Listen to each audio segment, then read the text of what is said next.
everyone, and welcome to the Bird's Nest podcast. I'm Joe Donahue. Thank you so much for joining us today. Now, in Philly sports, there are several iconic players that define teams. These are the timeless figures that fans fall in love with simply because they embody the persona of the team, of the city, of the fan base. Bryce Harper comes to mind when you think about him for the Phillies. But for the Eagles, there is no more iconic figure over the course of the last decade, and certainly over the course of the last 5 years, than the center, Jason KELCE. Jason is in his 13th season with the Philadelphia Eagles, and last week, a documentary was released focusing on the star center, simply titled KELCE. KELCE is now available for streaming exclusively on Prime Video, where it became the #1 movie on Prime Video in the US following its release last week.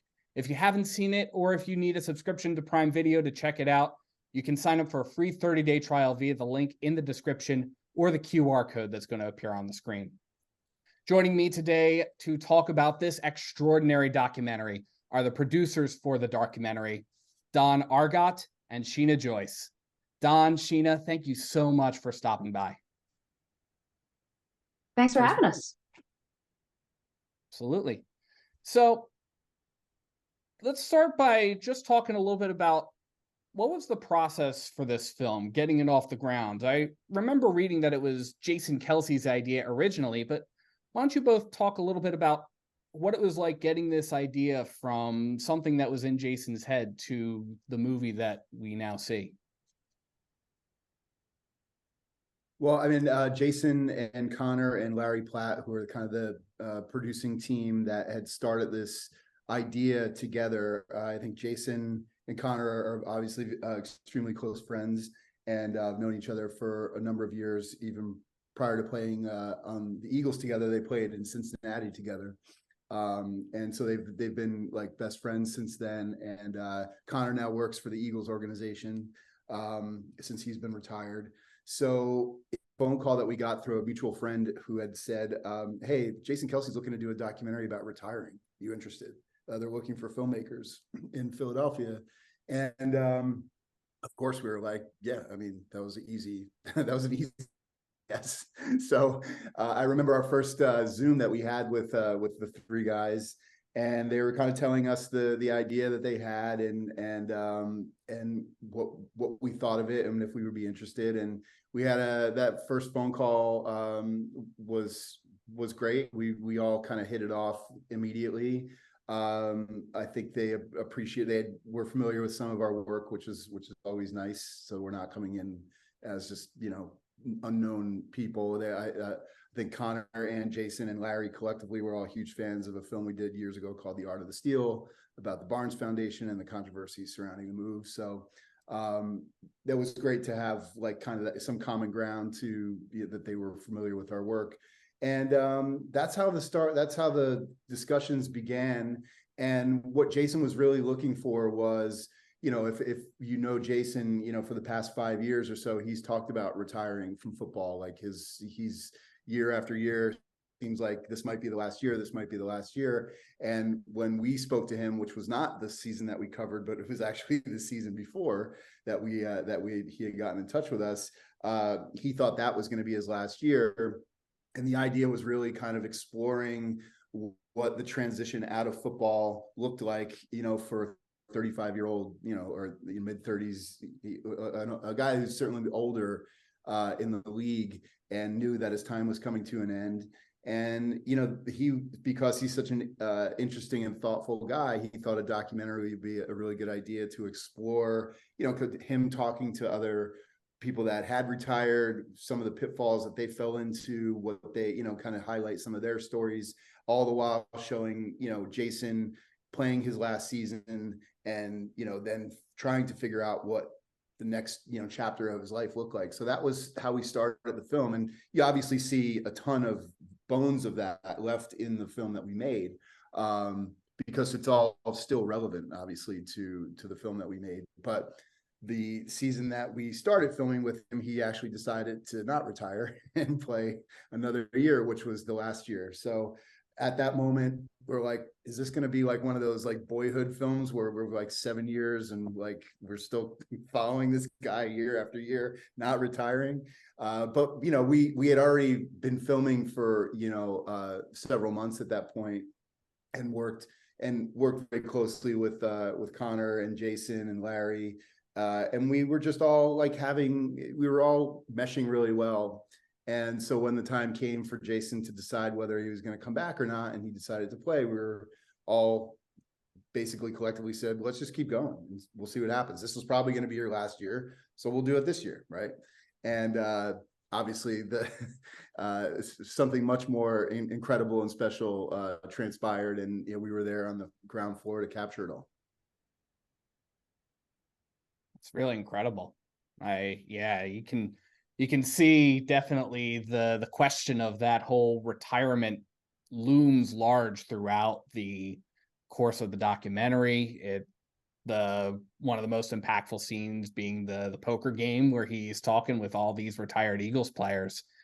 And you can also see, another really impactful moment, I think this made it into the trailer actually, was the idea that Jason's wife, Kylie, wanted him to retire while he was still able to get down on the ground and be able to play with his kids. And that's really important. And for him to make the decision to be able to come back even this season, certainly, again, it kind of definitely shifted the documentary a little bit, but that question of retirement still looms very, very large over the course of the entire movie, even from the very jump with that first interview.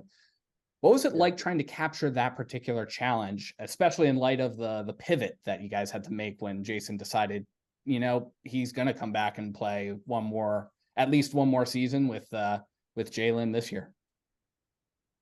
Mm-hmm. Sheen, you want to answer? I think, sure. I think that question as always looms large in the mind of Jason KELCE. As Don mentioned, he has contemplated retirement for years. He has started writing his retirement speech, and I think he started it like 10 years ago.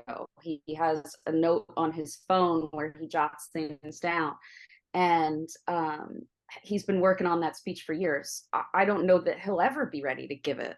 So listen, Don and I are in. We will keep going as long as they'll have us, and eventually maybe we will get that retirement story. But it wasn't a hard thread to keep, even when making the pivot to the extraordinary Super Bowl year that they had, and obviously, the podcast and the KELCE Bowl and Kylie having another baby, because it always weighs on Jason's mind. Absolutely. Yeah, something like that would really, I definitely can understand that, something like that being always kind of off on the right hand side of the screen here, just out of view. But well, slowly coming into watch focus. games and you see, you watch the games and you see how look at the Jets, look at Aaron Rodgers, you see how one play can end a season. So I think probably, I'm not in the minds of all the NFL players, but I imagine they do wonder if this could be the last snap, and it has nothing to do with age. It has a lot to do with what happens on that field too. Absolutely. You both are from the Philadelphia area, you're both based in the Philadelphia area and have been there for quite some time. How did that connection with the city influence how you told the story? I think we were, uniquely suited in many ways to make this film.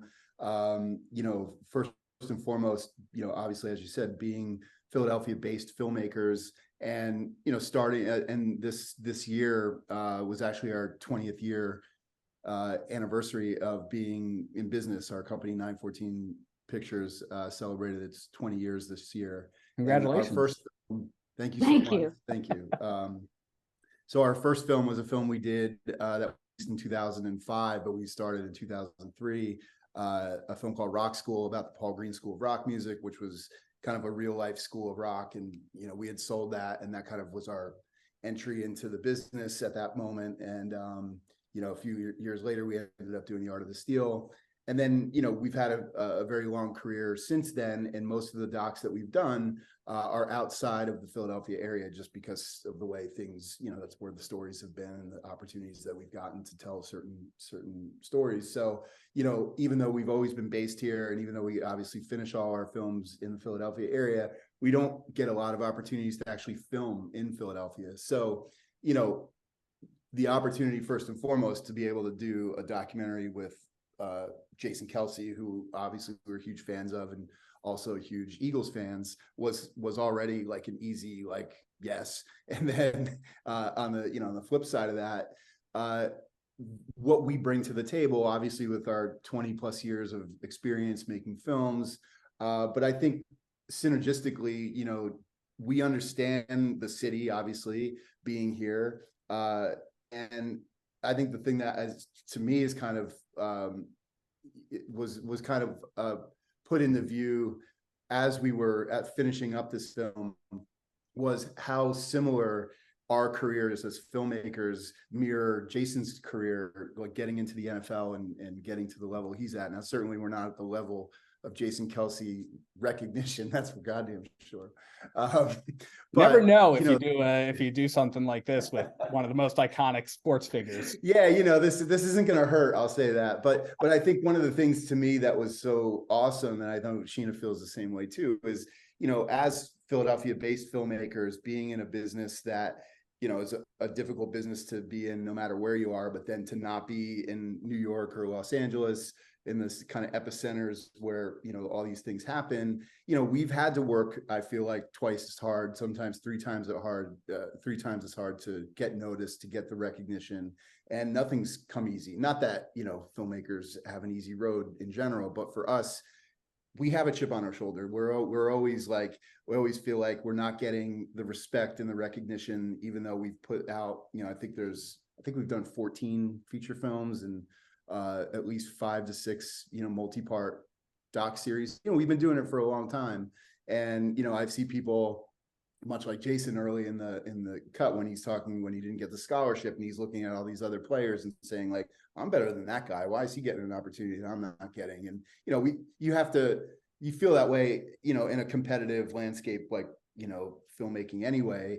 Of course, we're all supportive of each other, but secretly are like, oh man, that person's made 2 movies and they're acting like they're they're this established filmmaker. We've done 14 movies over here, and it's like, hey, remember us? So, I think we do have a chip on our shoulders, and that does fire us up, and that's the thing that does motivate us and keep us going. So the fact that there's a lot of similarities within, who we are inherently, was, that's just one of the kind of added benefits of getting to work with somebody like Jason, who is as real and authentic and honest as you can get, and wears his heart on his sleeve, and he doesn't pull any punches. And I kind of feel like that's how we operate, and that's how we've been in our business. So it was very, very cool for this to not only be a film that is clearly resonating with people in a big way, certainly even people outside of Philadelphia. I know Sheena has been screenshotting tweets from Dallas fans and Giants fans, I hate the Eagles, but goddamn do I love Jason KELCE, and that's pretty high praise. I don't know, I'd be over here rooting for Dak Shepard if a doc came out about him. So those are pull quotes, man. So I grew up in the area. I grew up in Delaware County. Went to high school here, went to college on the main line, and then obviously, as Don said, we've had our business in the city for 20 years now. So I grew up in a bird's house, and it was a dream come true, but it was also really hard to walk that line between filmmaker and fan. And I think it's actually something that Kylie and I bonded over, because she's from the area and she grew up an Eagles fan. And it's hard to be a fan and also be close to a player. You desperately want your team to win, but you have this intimate knowledge of what things are like behind the scenes. And so I think it was a challenge, but one that helped make the film better. And that understanding of what it's like to be a fan here particularly in Philadelphia versus other cities, and also why Jason is such a special player, because he's authentic, because he's got grit, because he's got hard heart, and because he works off all the time. He puts his heart and soul into everything he does. And as Philadelphians, and being, you know, largely a working class city, having that chip on our shoulder, as Don described, not being New York, not being DC, being stuck in the middle and feeling like you have to prove yourself. We understand that mentality and could connect with Jason, and I hope the fans on another level. And I hope showcase Philadelphia in a good way, in an affectionate way, where people might understand a little more why our fan base is so rabid. Absolutely, yeah. And as many times as it seemed there were shots of the city or shots of the fan base that were incorporated into the movie. And then you also see Kylie. I remember very, very early on in the movie, Kylie has this comment where she says, "Can we just have one game where we just cruise?" And that resonated with pretty much every Eagles fan ever. Yeah, for sure. Listen, when Don and I were at the Thursday night game, it was 9/14, so it was our company's anniversary, and it's also Don's birthday. And we literally texted Kylie during the game and said, "Can't we just cruise through one game, please?" And she started laughing. So I mean, yeah, it's something that as Birds fans we absolutely connect on. The other thing about that, I remember that filming that scene, you know, it was the week 1 against the Lions, and you know that it was certainly a tight game for sure, but I mean literally every time they scored, and I'm filming Kylie just for her reactions, and you would have thought that some of her reactions were like they missed a field goal or they didn't score. They were scoring. And, you know, obviously there's so much stuff that didn't make it in the movie, but I remember one, I had said to her, I'm like, they just scored a touchdown. She's like, yeah, but it's the way they scored the touchdown that I didn't like. He's like, is this guy a running back? Is he a quarterback? You know, it's like she is so in it. And, you know, you could say that what was being said in Kylie's house was probably being echoed throughout the city as they're all watching the game. 1,000,000%, 1,000,000%. And you look at her dad, her dad can't watch a game with anyone. And that doesn't come from him. It comes from the people around him. We all have someone in our lives and in our families that we refuse to watch Eagles games with. My daughter. And too emotional. Our daughter, for example, Don and I are also a couple. We have a 9-year-old daughter, and she's a 10. Oh, Christ, right. She just turned 10. I'm having a hard time with her being in the double digits. Clearly, I got like a mom block on that. She just turned 10 like 2 days ago. So our daughter, for example, is a huge Birds fan, but will at points go upstairs to her room because she's like, it's too intense. Like, Daddy, you're screaming so much. It's starting to stress me out. I'm going to watch upstairs. And you see in the film, in the beginning of that game that we were just talking about, Kylie's dad says, all right, I'm going to get out of here now. Like, you can't watch a game with him because he gets too upset and emotional and invested. And you see shades of that in Kylie, of course. But I also love the scene where Kylie's getting ready to go to the Super Bowl and has obviously spent a ton of time just trying to wrangle her girls and the family, and has 5 minutes to herself to like get dressed and put on some makeup. And her father is sitting across from her in the hotel room, just like dead-eyed staring at her, and we hold on it, and then he checks his watch and then looks back at her, and she's like, Dad, get out of the room, you gotta get out of here. So we all have those people in our lives as fans that you know, are so intense about being fans that we have to limit our time together. Yeah. You both had a ton of access for this movie, and I remember as I was preparing for this interview reading that that's not always the case, even when somebody comes up with the idea, when the subject of the documentary comes up with the idea.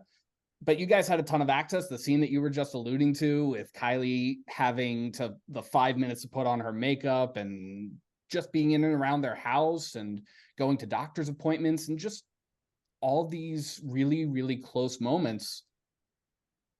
How much of a difference did that make for you to be able to have that access from the jump? What's amazing,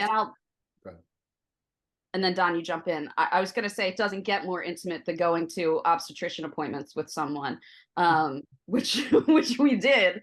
And as Kylie says in the film, because she was 38 weeks pregnant at the Super Bowl, if she went into labor on the plane, it was going to be a real intimate experience bonding with all the other women on that flight. So they are incredibly authentic and open people. And I think the fact that we had been filming for a year before the Super Bowl season, we had that time to spend with the family to build up trust, to build a friendship. And we were given that access. But go ahead, Don, you were going to jump in. I was going to say, that's really when we started, that was kind of our pitch to how we would approach this, is that, you know, we want to be on the inside of these things. I think so, especially when you're dealing with high profile, you know, subjects, whether that's athletes or musicians or artists. You know, there is a certain level of protection that comes with, you know, a guarded nature of between, you know, how much they're willing to open up truly on camera. And, you know, I remember our first conversation, you know, our big concern was always, well, how do we tell the other part of the story? We know that we can tell this part of the story, which is like, be on the inside, hang out with them as, you know, as a family, go to doctor's appointments, you know, be there when, you know, he's gardening with his, you know, all the kind of seemingly mundane moments that like make up a life, right? That people usually don't get to see. We knew we had that kind of stuff covered. What we were concerned about was, well, how do we tell the sports side of the story? Because, you know, that is the NFL, that is the Eagles, that's these big kind of like conglomerate, you know, organizations that are gatekeepers, and they don't let a lot of people in. So that was always our concern as, you know, producers, you know, filmmakers first, knowing that, you know, these rights issues are going to be, you know, not easy to overcome. But, you know, we were assured kind of early on with Jason and Connor specifically, that obviously, you know, they have a great relationship within the organization of the Eagles, and that we would kind of cross that NFL bridge when the time came. And for us, we made this film, you know, for over 2 years, very, very, very much under the radar. I mean, the Eagles were kind of partnered with us early, just helping us with some footage inside the stadium that we weren't allowed to film because, you know, outside crews aren't allowed to film in there. But Eric Long, who's one of the head guys at the Eagles kind of video department, he and I worked very closely, and we're like week after week, he was giving us hard drives of, you know, Jason in the locker room and him on the sidelines, and some games when they were mic'd up and stuff. And we, at that point, still knew that like we were going to have to eventually license all this footage. But at that moment, we still didn't know the film that we were making. We didn't know that they were going to go on a run and go to the Super Bowl, let alone, you know, two brothers playing in the Super Bowl together. So the kind of evening that everything came to a head was the NFC Championship game. We were filming the tailgate for that game. And after the Eagles won, Jason went to Chickies and Pete's to watch the Chiefs and Bengals play. And we headed over there with our crew and walked in, and there's another camera crew there filming Jason watching the Eagles, or watching the Bengals and Chiefs game. And we're like, they're looking at us and we're looking at them. And it was kind of like, hey, I'm Don, we're doing this documentary on Jason KELCE. And they're like, hey, we're NFL Films, we are too. And I'm like, cool, let's talk after. And so we did our thing and we filmed. And you know, literally when we were done that night, you know, I called Connor and I was like, hey, we're gonna need to get in touch with NFL Films. Time is now. You know, not to mention the outcome of the game. We knew that there was no way that we could tell the rest of our story without the NFL's involvement, because it's the Super Bowl. Like, we're not going to come in, you know, from the outside and be like, hey, we're also going to film too. It's like, no one else films but NFL Films. But luckily for us, the way, and it was we've been doing this a long time, and certainly we've had fortunate luck on many projects that we've done in the past, but this was every planet aligning, everything kind of coming together for all the right reasons. Our first phone call with NFL Films, Keith Cosrow and Ross Kedover, who we actually know or been friends with for some years. we were like, we've been doing this doc for like 2 years, and we have amazing footage, and we've been following this journey, and we followed the start of the podcast and blah, blah, blah. So we sent them a handful of scenes that we had cut together, and, they basically came back, right soon after that and said, we were going to make our own KELCE Bowl documentary. And, but why don't we just partner up with you guys and help you finish this? And it was really that easy. and I say that because none of this stuff is ever easy. So we're always, especially being in Philly and being an independent production company, we're always waiting for the other shoe to drop. Like there's no way this is all going to like go smoothly. And, it was incredible because it did. And with the NFL Films partnership was invaluable. Certainly we could not have made this film without them. And they were incredible to work with. They were incredibly complimentary to the work that we had done. And we're really just there to support us and make the best possible film that we could all make together. And I think the results are, kind of, a result of, the result of the result. That's stupid. The film is a result of, everybody coming together for all the right reasons to tell an amazing story.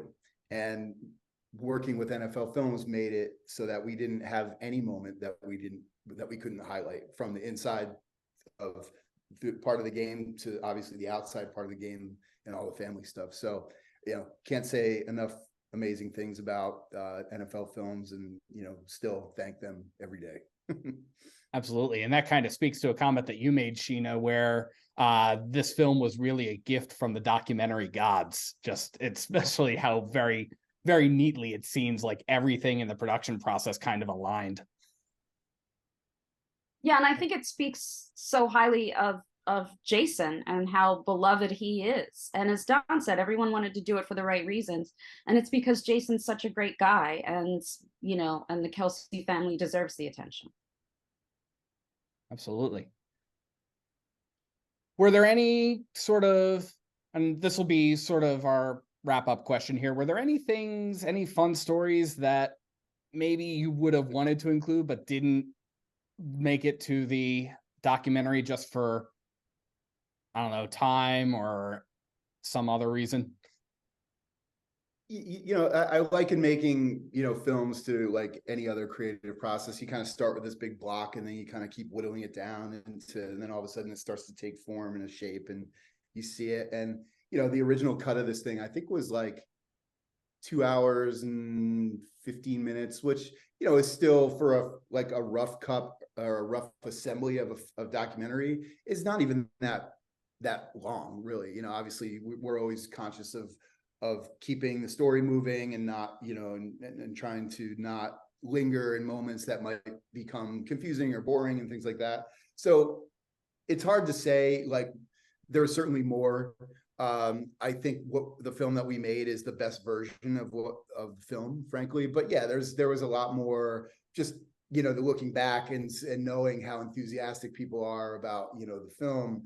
Like, oh man, we should have kept that scene a little bit longer, or maybe we should have cut it. You know what I mean? You start getting into like second guessing that stuff, but it's always good to leave people wanting more rather than people seeing like, yeah, I saw enough. So I think it's, there wasn't anything magical on the cutting room floor. You're seeing the best of the best. So I can't think of any moment or scene that we couldn't include. And again, that also speaks to how open and authentic that family is. Jason never once said, don't shoot this, or you can't be here. I mean, he truly let us into his life, and the family truly let us into their lives. They showed us everything and talked about everything. So there's nothing that was left out because we couldn't get access to it. Yeah. And that's incredible. That's certainly an incredible part of that. And that really helps, again, tell the authentic story of somebody who's been a really, really authentic person over the course of, again, he's been playing for the Eagles for more than a decade. And it's sometimes hard for us to comprehend that as fans. So yeah, Don, Sheena, I really appreciate you taking the time once again to come by and to talk about this film. It's a really, really incredible film. It's something that should be on every Philly sports fan's watch list over the course of, they should have been watching it when it came out. So, well, what's cool is I've heard people watching it multiple times. I mean, again, like it's been such an overwhelming like love fest, honestly. And again, coinciding with our 20th year in business and, us all kind of getting older and reflecting back on our careers so far. We're not ready to retire, but it's always nice to have like kind of a touchstone moment that, you can kind of, wow, like how did we get here? And it's been incredibly overwhelming, and cannot thank, it never gets old to hear how many people love it and are touched by it and cry over it. It never gets old. So please keep telling us, keep putting that out there. It does not go unnoticed, and we can't thank everybody enough for, believing in this film and watching it and spreading the word. And that's what more can you ask for? Absolutely. So once again, you can catch KELCE on Prime Video, streaming now wherever you can stream Prime Video. If you'd like a free 30-day trial of Prime Video, you can sign up using the QR code on the screen if you're watching this on YouTube, or in the link in the description to this episode below. And thank you so much for tuning into the Bird's Nest podcast today. You can support the Bird's Nest podcast by liking and subscribing to Bird's Nest Media on YouTube, as well as sharing to your social media pages. You can also find us on SoundCloud, iTunes, Google Play Music, Amazon Podcasts, and Spotify, or at birdsnestmedia.com. And if you feel so inclined to support Bird's Nest Media, you can find the link to our Patreon in the description below as well, or again at birdsnestmedia.com. Thank you so much for tuning in, and let's go Eagles. Go Birds. Should we do the Eagles? Should we go the Eagles chant? We can do it. Yeah, we can do it. No, let's spell it out, dude. Let's spell it out. 1, 2, 3. E. A. G. L. E. S. Eagles! Eagles!